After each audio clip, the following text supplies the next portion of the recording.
Good afternoon and welcome to our last set of sessions for the Erasmus Plus Worldwide Webinar. If you followed us before, you know more or less how it works. So the first important thing to know is that my colleagues and I will speak in English, but you can also follow in French and Spanish. This afternoon, it's the last set of sessions for the whole webinar. It's the same sessions that were already done in the morning, if you were there, but the whole point was to have a repeat session to cater for the different areas of the world. So we will start now with a session on capacity building for vocational education and training. That will be followed at 3:15 Brussels time by a session on Erasmus Plus virtual exchange.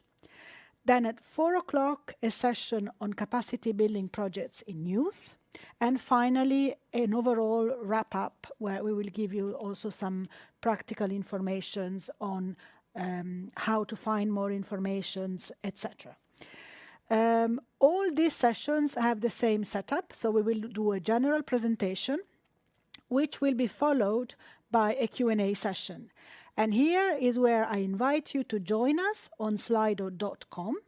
As you can see on your screens, you have two ways of asking your questions. Either you follow the QR code that you can now see on your screen, or you can use the dedicated PIN number that has been assigned to this webinar, and that's hashtag 3867186. Either way, you will be able to ask us questions, and we do encourage you to do so because we want this event to be as interactive and useful for you as possible. But enough of me talking. I'm now leaving the floor to my colleagues about capacity building for vocational education and training. Thank you very much. Hello, my name is Pavel Krempaski. I work for the European Education and Culture Executive Agency. Today I will explain you something about the new action called capacity building in the field of education, vocational education and training. It is an action of the Erasmus Plus program.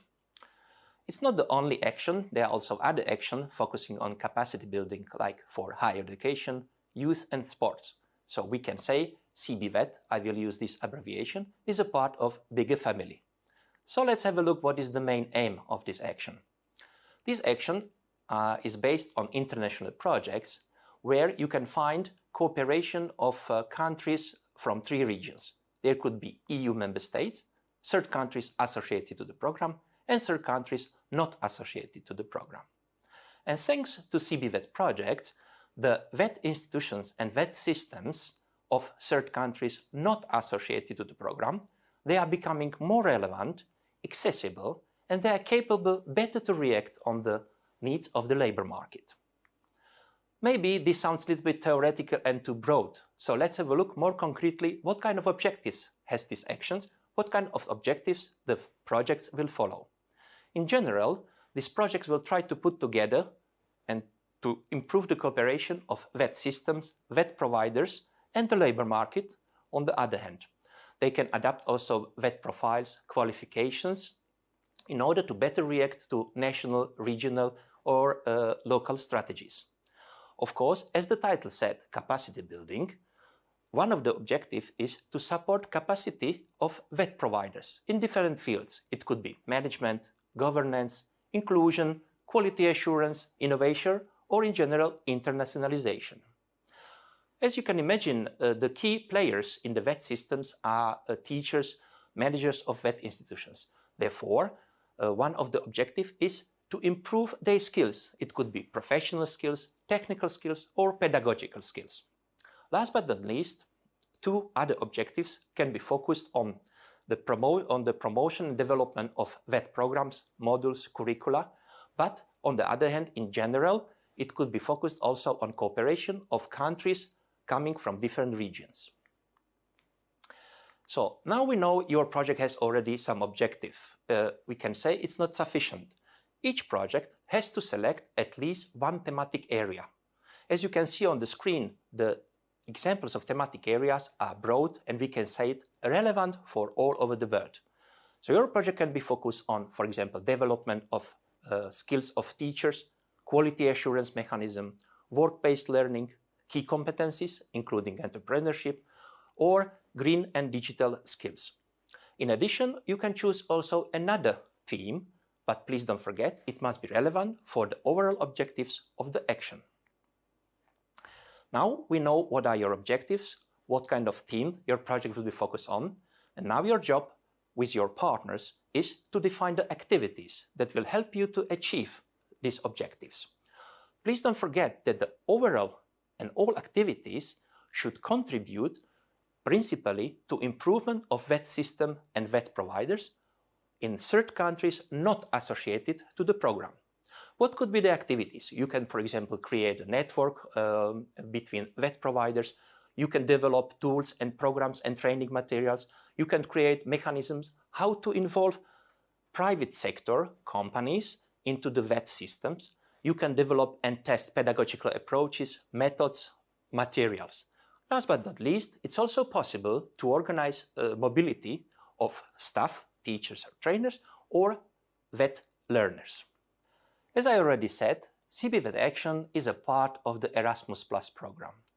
No matter to which action your project will be focused on, there are 4 horizontal aspects relevant for each project if it is a part of the Erasmus Plus program. Therefore, we also highly encourage you to select at least one of these 4 horizontal aspects. It could be inclusion and diversity.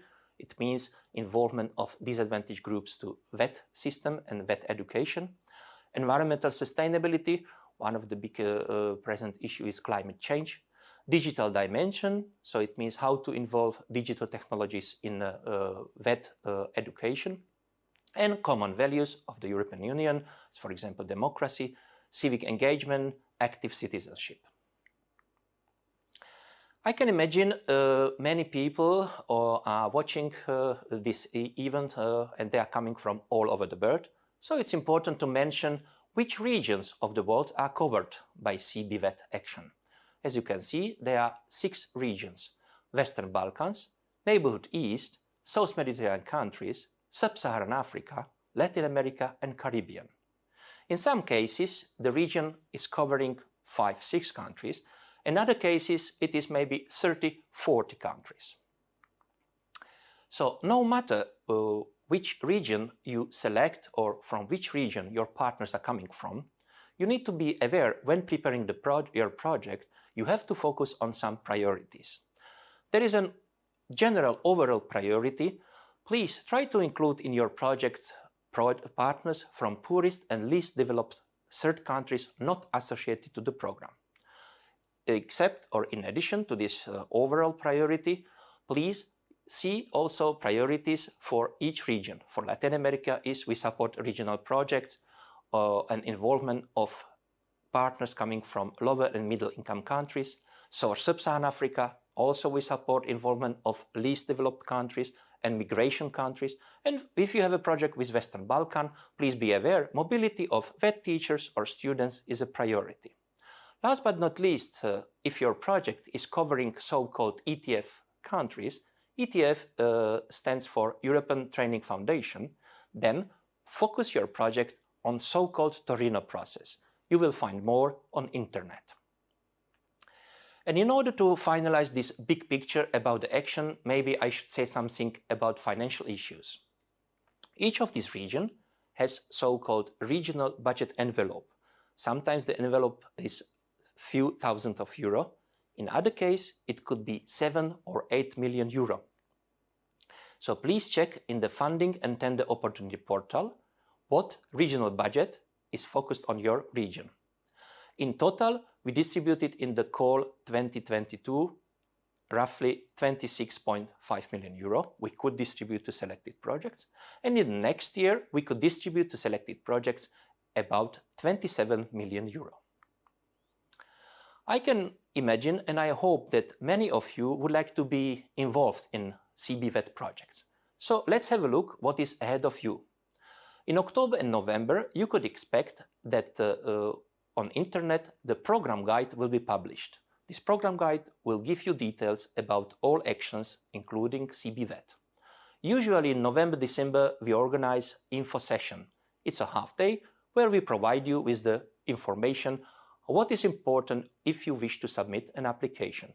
We try to also help you and give you advice how to find a coordinator. Coordinator is an organization that submits an application.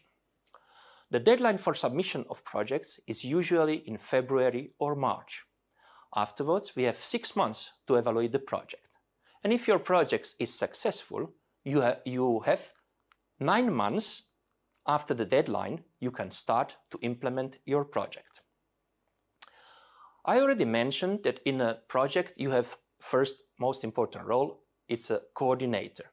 This organization submits a project on behalf of the whole partnership. There are also other roles as so-called full partners. They contribute actively to accomplishment of the activities of a project. And then there are 2 optional roles, affiliated entities and associated partners. Affiliated entities also help to achieve the objectives of the projects, and associated partners, they are mainly involved in promotional activities and activities that support sustainability of a project. Please be aware, when we will speak later on about the minimum composition of the partnership, affiliated entities and associated partners are not counted in the minimum number. We know already that coordinator will submit a project on behalf of the partnership, but the question is from which country this coordinator must be. As you can see on the slide, coordinator can come either from the European Union member states or from third country associated to the program. At present, there are 6 countries. On the other hand, full partner and affiliated entities and associated partners can come either from the EU member states, third country associated to the program, or third country not associated to the program. And as you know, third countries not associated to the program consist of 6 regions. Please be aware, organizations from Belarus are not allowed to participate in the CBVET action. As I already mentioned, and you know already, the roles in a project, there is a coordinator, full partners, affiliated entity, associated partners. But the question is, how many of these organizations must be involved? In general, you must involve at least 4 organizations from at least 3 countries. I'm not going to explain now the details, you can see it on the slide, but I would like to highlight that in any case, you have to involve at least 2 organizations from 1 eligible third country not associated to the program. And in general, the number of partners coming from EU member states and third countries associated to the program cannot be higher than the number of organizations coming from third countries not associated to the program. We know already what kind of roles can an organization have in a project. It could be coordinator, full partner, affiliated entity, or associated partner. But maybe you ask what kind of type of organizations can participate. Not surprisingly, as the title of the action says, capacity building in vocational education and training, we expect that vocational education and training providers, vet schools, universities offering vet, etc., they will participate in this action. Please always check so-called eligibility criteria, because sometimes they define concretely what kind of vet providers must be involved in the action. In addition, other organizations can be public or private organizations active in the field of vet or in the labor market. We already spoke about the coordinator that submits the project on behalf of the partnership. We already said that this coordinator must be from EU member states or third country associated to the program. But in addition, this organization must be active in the vet field. Despite the fact that you see my last slide, it contains some important technical information for submission of your project. Your project can last 1, 2, or 3 years. Nothing more, nothing less. The EU grant that you can ask is at least 100,000 euro, and the maximum what you can ask, and if you are successful you can get, is 400,000 euro. Coordinator will apply, it means will submit the application via so-called Funding and Tenders Opportunity Portal. And you can expect that the deadline when to submit a project will be in February or in March. Last but not least, please be aware, one organization can submit only one application. I wish you good luck with your application and thank you very much for your time and attention.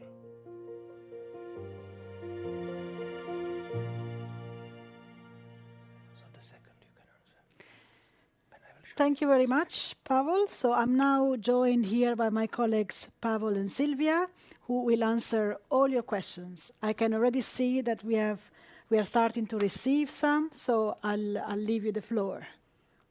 Thank you. I could take the first question. Sure. This has been already discussed in the morning, but I will tell again. What is the co-financing percentage? For this type of projects, the EU can co-finance up to 80% of the cost of the project. The rest of 20% has to come from the consortium. It has to be from your own resources, So if the cost of the project is 500,000 euros, you can receive from us, from the Commission, up to 400,000 euros. And you will have to pay 20%, which in this case it's 100,000 euros. I will go to the second question, and for this we could also show a slide that has been in the presentation. The question is, from which countries an applicant coordinator must be? So, yes, if we could show the slide. Here you can see that the coordinator can come either from the EU member states. The European Union has 27 member states, so the coordinator can be from one of these member states, or it could be from 6 other states, countries that we call countries associated to the program. And these countries, you can see on the slide, are Iceland, Liechtenstein, Norway, Republic of North Macedonia, Serbia, and Turkey. The coordinator, so the one who submits the application for us and who is going to coordinate the entire work of the consortium, has to be from one of these countries. And the others, what you can see on the others part, these are the partners, but you cannot be, if you are from one of these partner countries, you cannot submit as a coordinator. If we could go back to the questions. Pavel, maybe you can. Yes, so the question is, why was the term third country chosen, which is pretty discriminating? Firstly, I think definitely nobody wanted to discriminate someone. And for sure, this term was discussed also with EU member states, so it was agreed, and for sure it was agreed that this is not a discriminating term. If I may add as a joke, as the functionaries are a bit like machines, we chose this because this is when we made the list with the countries that can participate. This is why we call this the third countries. So this we had in mind. It's nothing discriminating about this. Next one, maybe yes. For you, Silvia. In what language we have to write our application? You can write this application in any of the official EU languages. But it's true that we use, but this language in which you apply has to be understood and used by all the members of the consortium. So you have to find a common language that is also used in one of our official European Union languages. Okay, next one I can take. Are there any tables where we can find rates for staff costs? No, there are no tables. Once you are preparing the budget for your staff, the staff costs, you need to insert in the Excel table the actual costs that you have in your organization where you work. So you put actual costs. In case for the staff category, imagine you have managers, 2 managers working for a project, and for any reason they have a different staff costs. They are working for the same company, but maybe someone is a junior manager, another one is senior, but still they are in a category manager. So in this case, you need to make an average of the actual costs. But most importantly, what you need to remember, there are no rates. Don't try to find for CB with action some tables with country and staff costs. It doesn't exist. You need to take actual costs that you have in your organization where you work. Yeah, I could take the Yes, next please. question. Where can I find selected projects that were submitted until 31st of March 2022? So our selection, yes, this was the deadline for our selection. We chose already a list of projects that are going to be financed by us. We contacted them, but they didn't sign, the final contract is not yet signed. So we are first going to sign the contract, and then we are going to put the list with the nominated projects on the portal. On the FTOP portal. So this could be expected in January. So there you will see on the website the projects that we selected by now. Okay, I can take the next question. What is the definition of VET institution?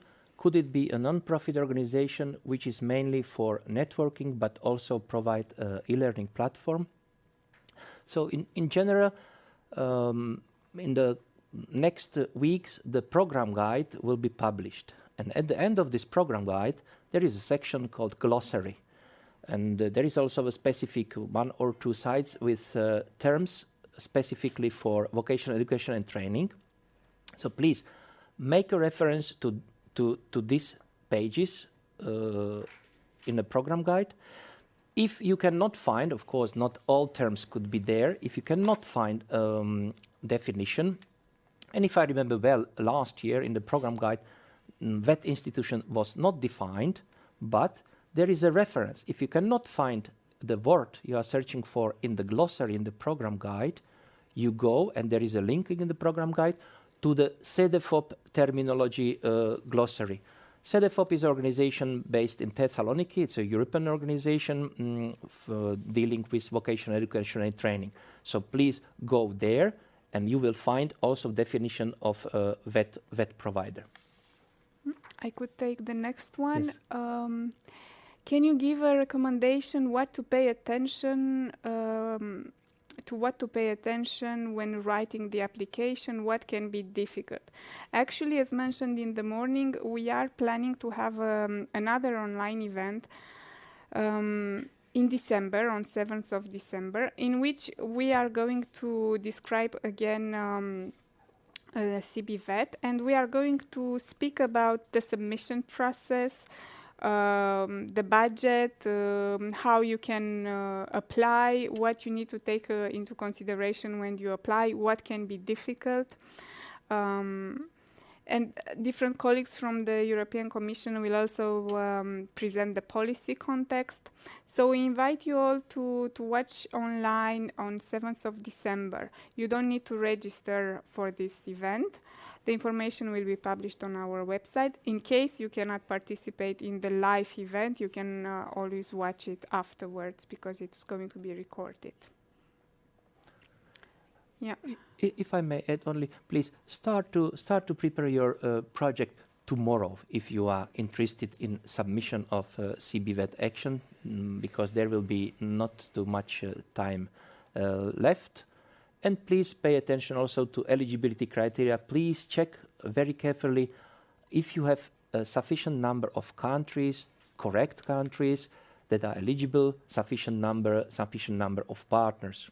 These are the basics. To start as soon as possible and to check if you fulfill the eligibility criteria. So next question, can the associated partners be involved in the budget? So we have 4 categories of organizations, or 4 types of organizations: coordinator, full partner, affiliated entity, associated partners. In the Excel budget table, that is a part of application, can appear only coordinator, full partner, and affiliated entities. So associated partners are not included in the Excel budget table. So no. An organization can only submit one application. Does that mean it can be coordinator only once, or can only apply once in any capacity, partner, etc.? Yes, one organization can submit only one application, but the same organization that submitted one application as a coordinator can be in other application as full partner, affiliated entity, or associated partner. I think the next question, what is the definition of VET institution? Could it be a non-profit organization which is mainly for networking but also provide e-learning platform? But I think this I already mentioned. Please go to the program guide, to the section glossary, where you find few terms dealing with vocational education training. If you cannot find your word in the glossary part, there is a link, and this link will lead you to CEDEFOP terminology, and there you will find all terms that are needed for CBVET action. Someone is asking, can an NGO active in the VET education field be applicant for CBVET, or is it limited to VET providers? The program guide, at least the last version, you need to check the new one that will be published in the next couple of weeks.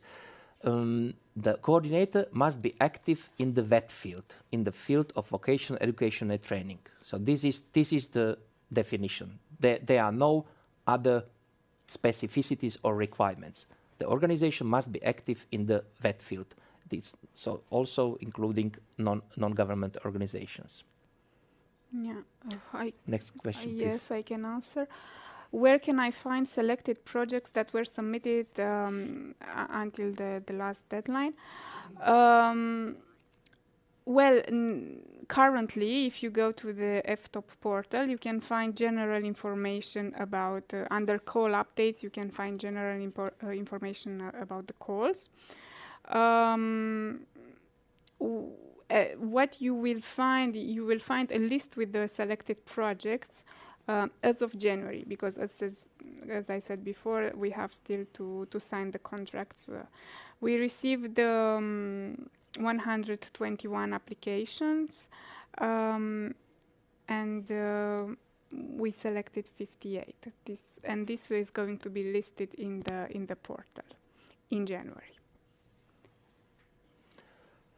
So the next question is about the consortium has to be a minimum of 4 partners, or has to have 4 partners.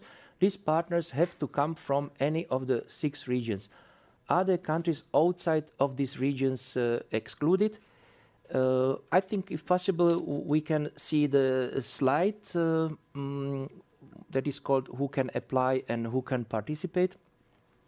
And here on the right-hand side, with the title "Full Partner, Affiliated Entity, Associated Partner," you can see the answer.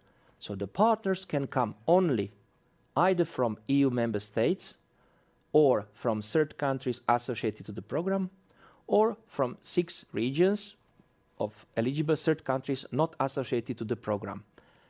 Country that is not belonging to EU member states, or third country associated to the program, or eligible third countries not associated to the program cannot participate in the CBVET action.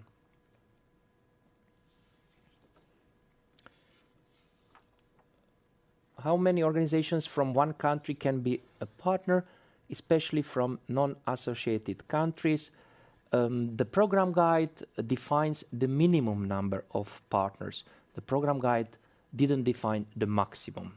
So please, up to you, but of course, as you can imagine, you need to take into account that number of partners should be simply manageable, but there is no upper limit. There is no maximum how many partners you can have.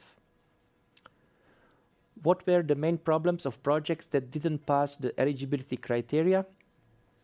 So yes, first CBVET action projects were submitted this year until 31st of March 2022.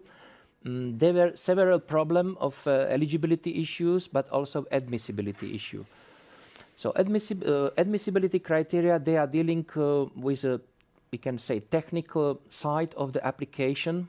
It means if the application was written and in a correct form. In few cases, we received from applicants application or documents that were not the official documents. So you need to always check if you are using the documents that are in the so-called FTOP portal, Funding and Tender Opportunity Portal. These are this was the problem concerning admissibility criteria.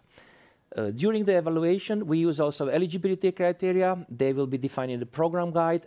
And what were the problems?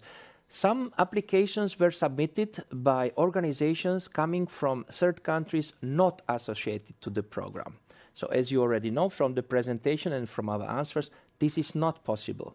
Only organizations coming from EU member states or from, at this moment, 6 countries associated to the program, only they can submit an application on behalf of the partners.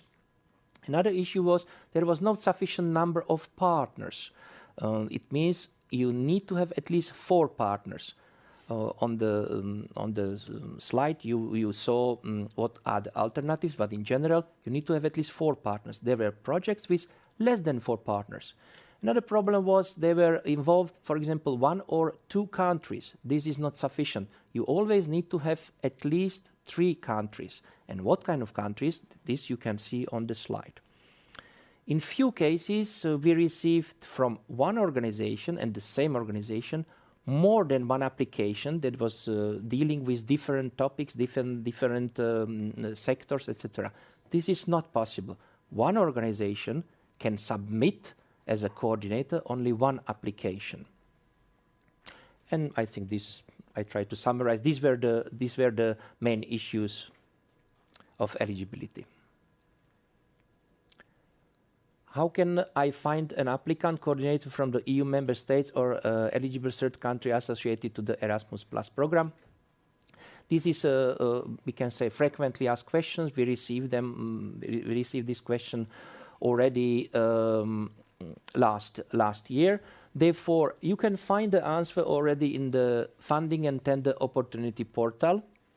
But to give you some tips, I can imagine that many of you have already some contacts, some links to organizations active in the VET field, in the EU member states or in the third country associated to the program. So please try to activate firstly these links and try to contact your already existing partners and ask them if you can prepare a common project. Another option is in the Funding and Tender Opportunity portal, there is a specific section that is called Partner Search. So you can insert your request, a description of your organization to this section. Of course, you can also approach European organizations active in the VET field. I'm not going to name them. You can find them simply on the internet. And last but not least, please you can use also Erasmus Plus Project Results platform, where you can find already approved projects. And in some countries, you have also so-called national Erasmus offices, so you can contact also them, or you have Erasmus national focal points. You can contact them and maybe they can help you to find a coordinator. Are there any specific policy documents we should take into account when preparing our project? So, of course, as you can imagine, our colleagues from different DGs, the Directorate General Employment, Directorate General Education and Culture, Directorate General International Partnerships, or Directorate General Neighborhood, they are in cooperation with member states, they are defining the policy documents that will be important for preparation of the CBVET project. Please have a look on the program guide. They will be defined there. Last year, what was important for projects that included 3 regions, Western Balkans, Neighborhood East, and the South Mediterranean countries, there was important so-called Torino process. Torino process started in 2010. It's a process where the VET system and VET institutions are analyzed in these 3 regions that I already named. And the report, they are published every second year. The report are available on internet. So last year, this was important to link your project with so-called Torino process if these 3 regions were involved in the project. Last question that I see on the screen, can we mix regions? For example, coordinator from EU, one partner from Western Balkan, one from ACPALA, one from region 3. The answer is yes. Yes, you can have partners coming from different regions. Yes, this is possible. Okay, I don't see any more questions. One more, famous last words. One more question for you. Okay, so the last one that we see now. What do you mean with promoting mobility in CBVET? You mentioned it is a priority in Balkans. Should it be something similar to ICM in higher education? So the program guide will define the priorities for different regions. They could be different. And it's true that last year, it means when I say last year, it was relevant for the projects that were already submitted until March this year. It's true that for projects dealing with Western Balkans, the priority was to involve mobility of learners or mobility of VET teachers. It could be different in the program guide that will be published. This you need to check. Please be aware that mobility should not be the only activity of your project. It could be a part, but it should be not the only activity. It's a priority, so try to link it with mobility. But if you think you have a good project and mobility is not included, nevertheless you can submit the project and maybe it will be approved.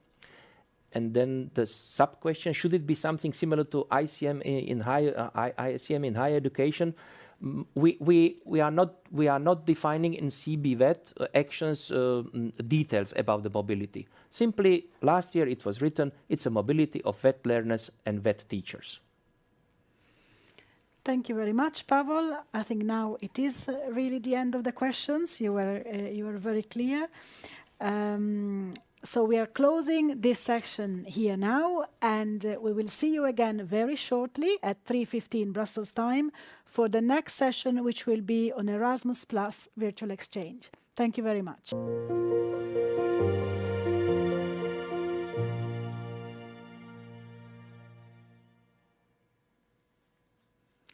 Hello and welcome to the second session of this afternoon. We are at the Erasmus Plus Worldwide Webinar, and this session will be on Erasmus Plus Virtual Exchange. If you have been with us before or in the previous day, you know already how it works. If not, welcome anyway. My colleagues and I will be speaking in English, but you can also follow in French and Spanish. And each session focuses on one particular aspect, one particular action of the Erasmus Plus program. So for each section, we have a general presentation and then a Q&A part. The Q&A is very, very important. So we really encourage you to join us at slido.com.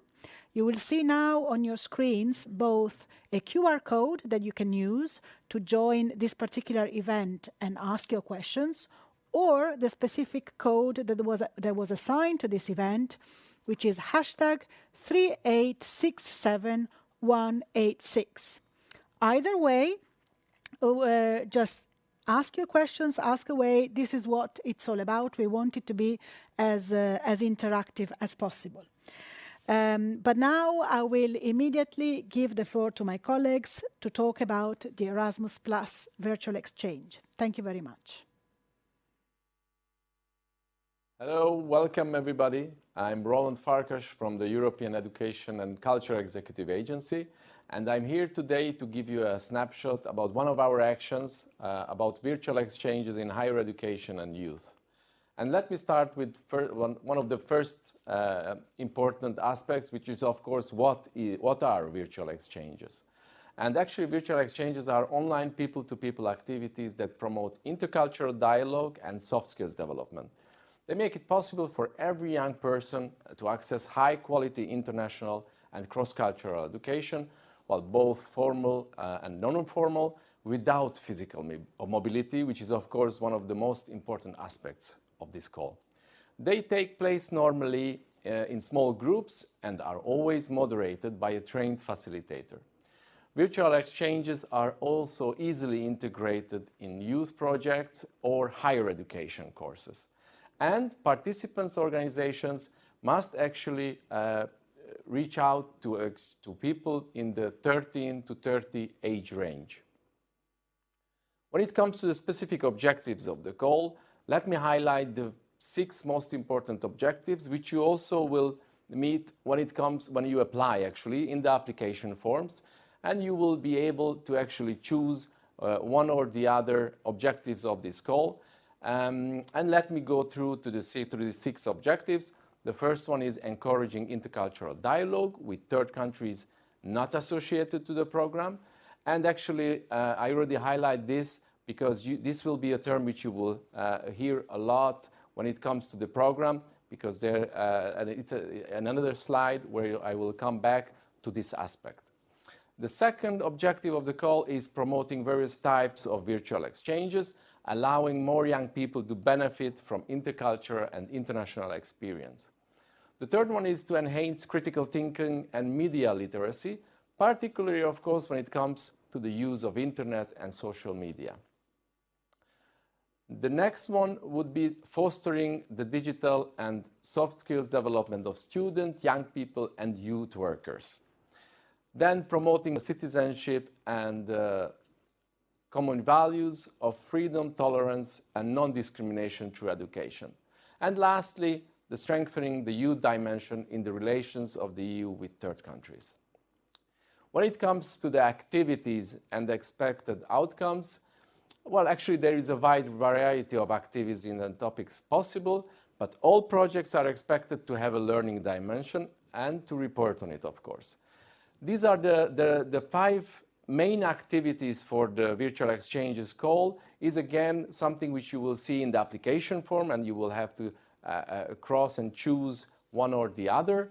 And these are online facilitated discussions, well, actually either as part of youth projects, as I mentioned before, or as part of higher education courses. Then another activity could be the training of youth workers for virtual exchanges, or the training of university professors, or you could organize an interactive open online course. An important aspect is that you have to rely as much as possible on existing tools and platforms which you have, and participants must be actually based in the countries of the organizations. When it comes to the timetable, let me give you the typical scheme of a virtual exchanges call. After the deadline, there is in principle a 6-month evaluation process which will be organized by the agency. And after the 6 months, the applicants will be informed about the results of the selection.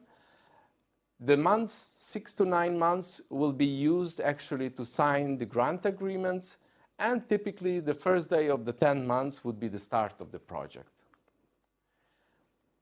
As for the budget of virtual exchanges call, well, here we talk for this action about a lump sum based budget with the maximum EU grant per project of 500,000 euros, and the maximum EU co-financing is 95%. And one important information for the budget is that this is typically also to be published in the Funding and Tender Opportunities portal, where you will see the overall budget for the virtual exchanges call.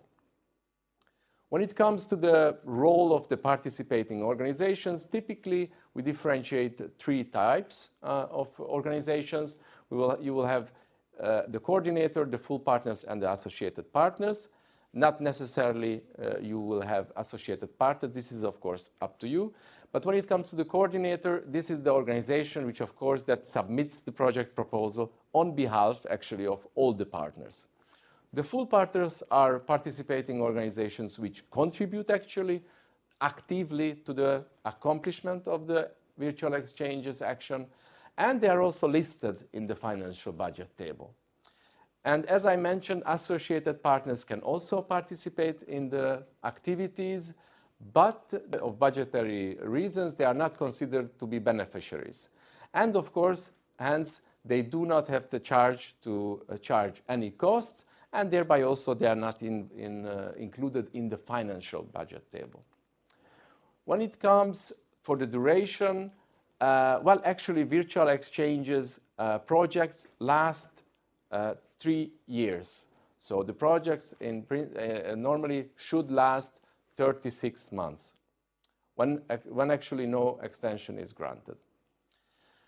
When it comes to the regions, which are the regions in the world that can participate, I think this is probably very interesting for many of you to see whether the countries where you come from are actually eligible in this call.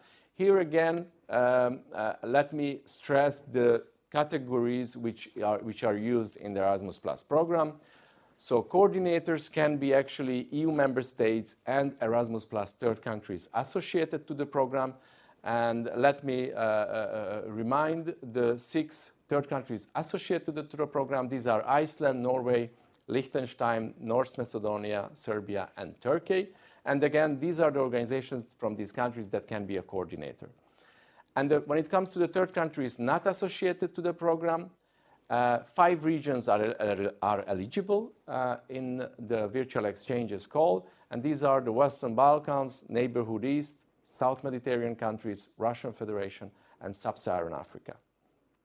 And the list of countries of these regions you can find in the call text, which is normally published every year in the program guide. When it comes of what I mentioned before for the coordinator, so who can be actually a coordinator? It can be a public or private organizations active in the field of higher education or youth, actually non-formal education. So in the EU member states or third countries associated programs. So this is, again, I think this is an important always to stress that coordinators must come from EU member states and third countries associated to the program. And the second category for a coordinator would be higher education in institutions, associations or organizations of higher education institutions. When it comes to who can participate as partner, well, here, as I mentioned before, I mentioned the associated partners already.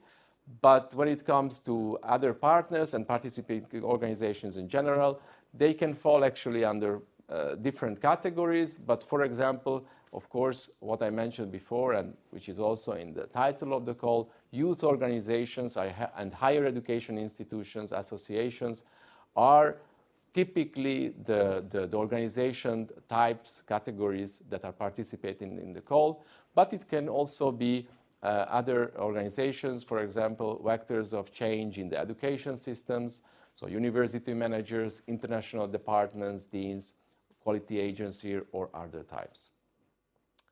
And again, here it is important when it comes to the regions I mentioned, that these organizations must come from EU member states, the third countries associated to the program, or the eligible 5 regions, thereby the third countries not associated to the program that can be actually participating in this call.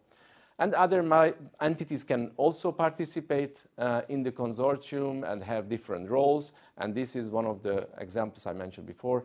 For example, associated partners or, well, subcontractors or third parties giving in-kind contributions. And one important point to notify here is that affiliated entities are actually not eligible for funding under the virtual exchanges goal. And lastly, let me highlight actually an eligibility criteria and the compulsory partnership composition, which you will have to take into account when setting up your consortium.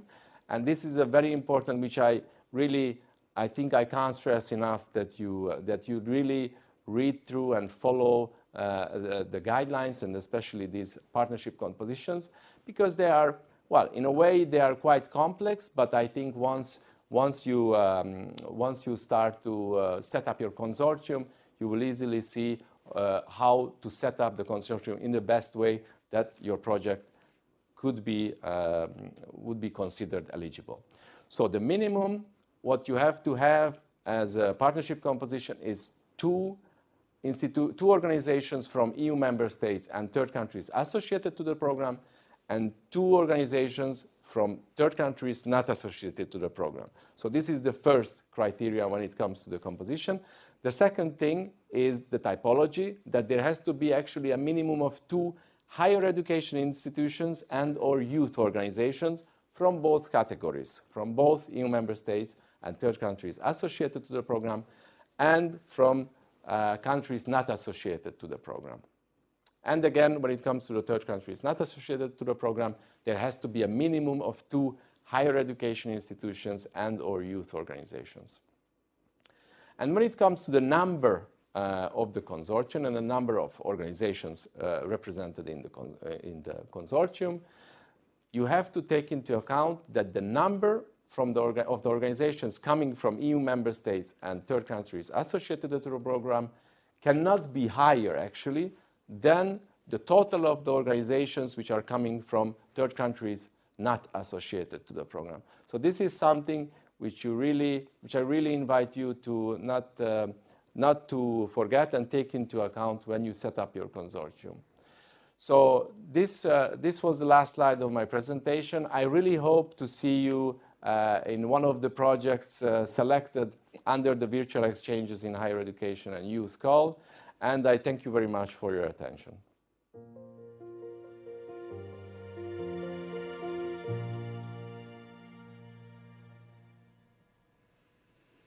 Welcome back. So after this interesting presentation, I'm now joined here by my colleague Julia, who will answer all your questions. I can already see that we have quite a few here on the screen.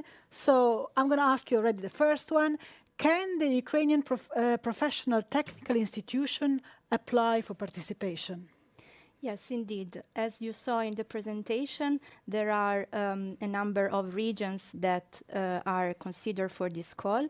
And indeed, Ukraine is among one of the countries related to this region. Just to remind you about the regions, these are Western Balkan, Neighborhood East, South Mediterranean countries, Russia Federation, and Sub-Saharan Africa.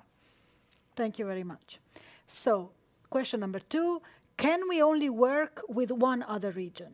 Yes, indeed. So it is very important, as it was already mentioned, that the project targets only one of these regions which are eligible and that I mentioned before.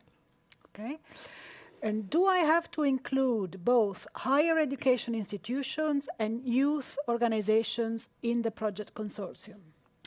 It is up to the applicant to decide whether to include both or focus only in one of the two. Indeed, the eligibility criteria, the conditions of the eligibility criteria define the possibility to have a minimum of 2 higher education and or youth organizations. The next question is similar actually to the other one.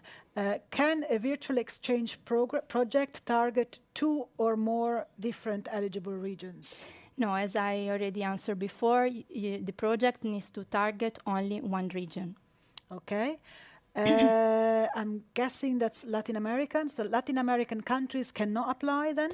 Unfortunately not. The program guide in this regard is very clear, so the regions that are mentioned do not include Latin America. And can universities from Asia participate?